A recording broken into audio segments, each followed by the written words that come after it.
On peut dire que la zone euro va de façon surprenante bien, ce qui est quand même assez étonnant. Il y a un an, on nous annonçait une vague de faillites d'entreprises qui n'a pas eu lieu. Le pouvoir d'achat des ménages a continué à progresser même pendant la Covid. Le niveau d'emploi est aujourd'hui revenu à son niveau d'avant la crise. Et donc, quand vous regardez la situation financière des entreprises, elle est au moins aussi bonne qu'avant la Covid. Donc, on a une surprise, hein, c'est on a effectivement une situation qui est globalement assez favorable. Alors, bien sûr, il y a toujours des secteurs d'activité comme la restauration qui ont une situation plus compliquée, mais globalement, hein, on a une situation économique qui est pas particulièrement plus mauvaise qu'en 2019, hein, et donc qui est assez étonnante, hein, de ce point de vue. Regardez, en France, les faillites sont à la moitié du niveau d'avant-crise, hein, ce qui est aussi tout à fait surprenant. Alors, ceci vient de choses d'ailleurs que j'évoque à la fin, c'est-à-dire on a un interventionnisme des États et de la Banque centrale européenne à un niveau jamais atteint.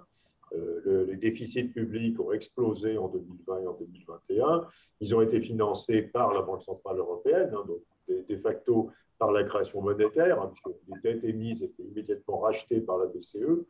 Donc on a bien mis en place des politiques tout à fait extraordinaires, hein, qu'on n'imaginait pas avant, mais qui ont permis aux entreprises et aux ménages de ne pas connaître de dégradation de leur situation. Alors c'est à la fin de mon livre, c'est une des pistes d'espoir que j'évoque, hein, en disant la crise de la Covid a quand même ouvert les yeux sur la nécessité de faire des actions nouvelles en Europe. Donc, il y a d'une part cette capacité de coopération entre les politiques monétaires et les politiques budgétaires qui permet d'avoir des réponses extrêmement fortes, hein, des finances publiques en cas de crise. Et puis, il y a le plan de relance européen.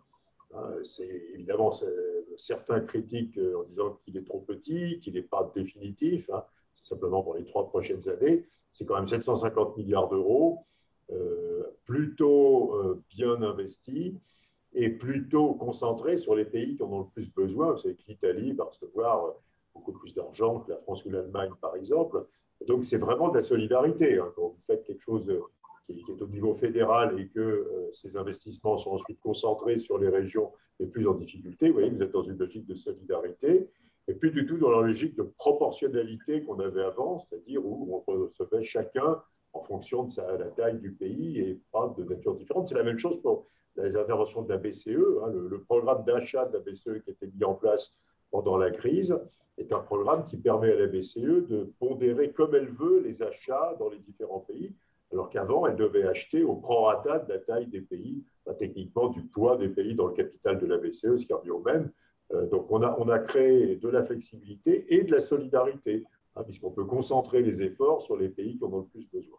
Donc, il y a quand même quelque chose qui est satisfaisant à la fois dans l'état des lieux de l'économie européenne aujourd'hui et dans la nature des politiques qui ont permis d'arriver à cet état de lieu, puisqu'à nouveau, et c'est le point central de ce que j'essaie d'expliquer dans le livre, c'est la première fois qu'on a vraiment des politiques qui incluent une forte composante de solidarité, ce qui n'était pas le cas auparavant.